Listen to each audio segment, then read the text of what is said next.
Do you think that the president, although we don't know what exactly is the nature of his ailment, that's another issue? I mean, as a professor of law, a lot of people will say that the president has satisfied every provision of the Constitution and the law, and it's just a moral issue for us to know what exactly the president is suffering from.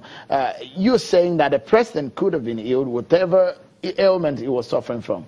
I think Nigeria has enough expertise to handle any exigency. There are two professions that don't require foreign input, in my view, law and medicine. We've had distinguished Nigerian professors of medicine. If you want me to name names, I will name them. People like Professor Kinkugwe, who is Oxford trained, Osatogiwa Osage of UNILAG, a professor emeritus in UNILAG. He went to Cambridge.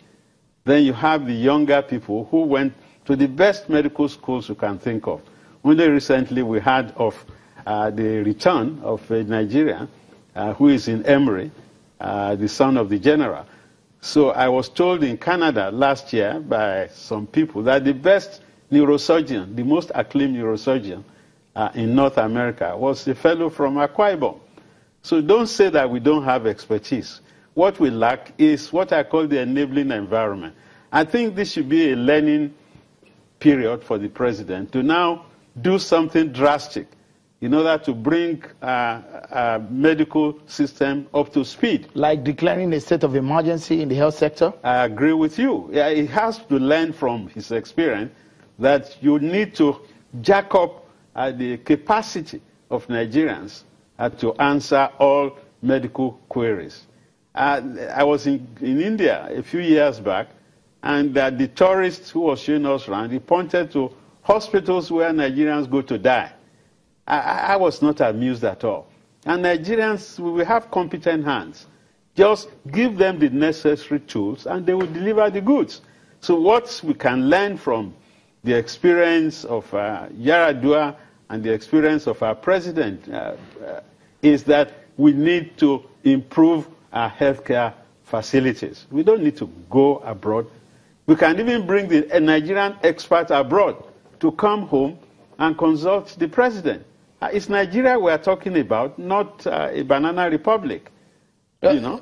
Health is a very sensitive issue, and for a president who says that he would not encourage medical tourism, and now unfortunately finding himself in this kind of situation, what would you think he will be saying tomorrow, for example, now that he's back and he looks fit from yesterday, at least from what we saw on television yesterday and the pictures that we've seen around? What would you think that he would be saying, and if perhaps you are going to advise him, what would you think he should be saying about his health and the kind of details we did not get and the manner in which it was handled? I think first and foremost, President Buhari will express appreciation to the generality of Nigerians for their faith in him, for their prayers and benevolence. I expect him to thank Nigerians fulsomely for supporting him in prayers and whatever, and not losing faith in him for 1 minute. And then of course, I expect that what you asked Governor Okorocha in terms of rejigging his cabinet, it might not be tomorrow, but definitely it's on the cards. That, look, we can't have more of the same. They have less than 2 years left, and they have to show some panache, okay, to convince Nigerians that it's for real. I mean, Buhari spent 5 months without a cabinet, and there was a time he was saying that civil servants are even better than noisemakers. All that is in the past tense. The Nigerians are yearning for the change. They want intensification of the anti-corruption war, and then they want to ensure that we diversify our economy. The roadmap should be really fine-tuned.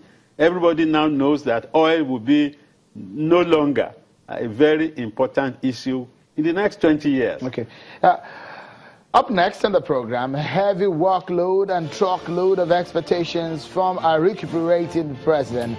That will be our next analysis after this break. Join us again, everyone.